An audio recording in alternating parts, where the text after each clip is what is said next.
ghair maksudah. Sebelum kita lanjutkan ke sini, ana potong sebentar. Di sini fuqaha mengatakan begini.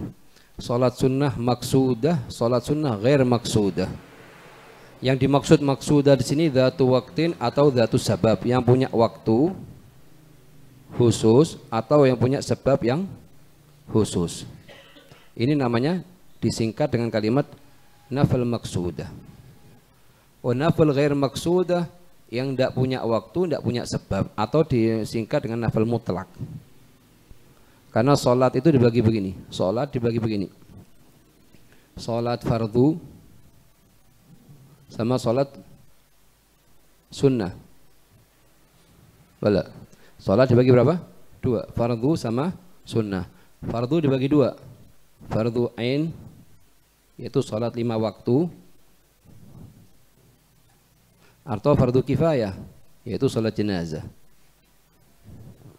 Lah kemudian sholat sunnah dibagi 3. Sholat sunnah yang punya waktu yang khusus seperti duha dan isyraq, qabliyah, ba'diyah.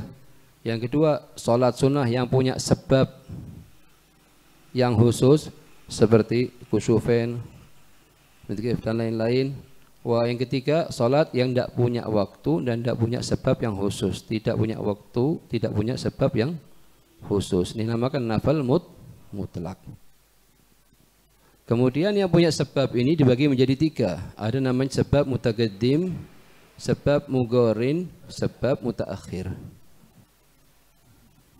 Sebab mutaqaddim jadi sebabnya dikerjakan sebelum sholat, terjadi sebelum sholat. Sebab mugharin ini bersamaan seperti kusufus syams, ada perubahan di langit, di matahari atau bulan, di waktu yang sama kita sholat. Sebab mutaakhir itu kita sholat dulu baru mengerjakan sebabnya.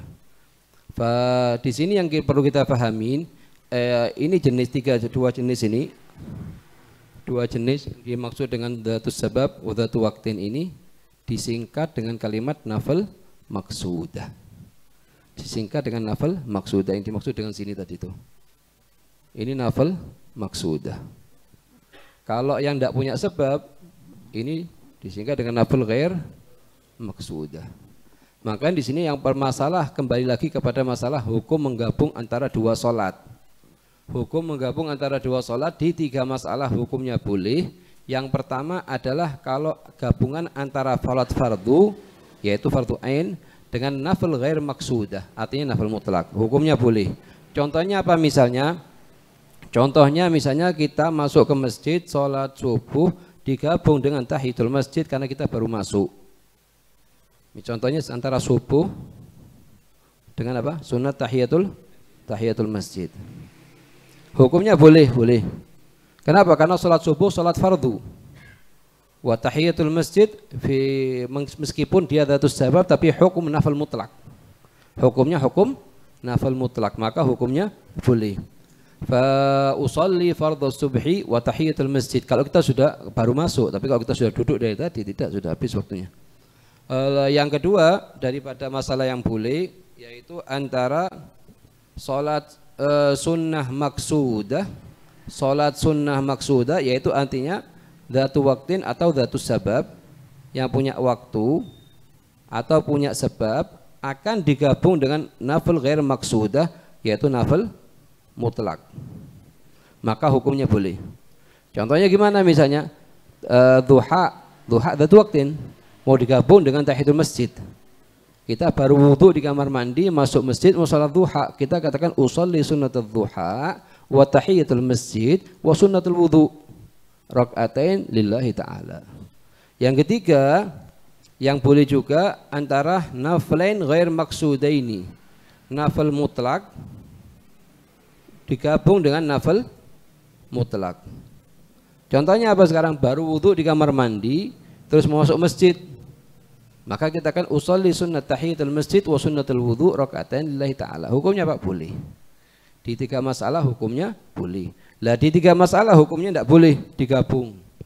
Yang pertama antara fardu dengan fardu. Misalnya satu orang kemarin tidak sholat subuh, sekarang mau disalat usolli fardhu subhi qadaan wa adaan. Hukumnya tidak sah. Yang kedua antara fardu, yang kedua antara fardu dan nafil maksud. Dan nafil maksud artinya nafil yang punya waktu atau sebab. Contohnya apa misalnya? Usolli fardhu dhuhri wa qabliyatadz dhuhri 4 rakaat. Tidak boleh. Karena fard dhuhri fard wa qabliyatadz dhuhri punya waktu. Yang ketiga, antara naflaini maksudaini, antara fardhu naflaini maksudaini. Yang ketiga. Yang pertama antara fardu sama fardu. Yang kedua fardu sama nafil maksud. Wa tsani antara nafil maksud dengan nafil maksud. Antara nafil maksud artinya punya waktu atau sebab akan digabung dengan sholat yang punya waktu atau sebab. Misalnya usolli sunnah ba'diyatul isya wa sunnatul witir.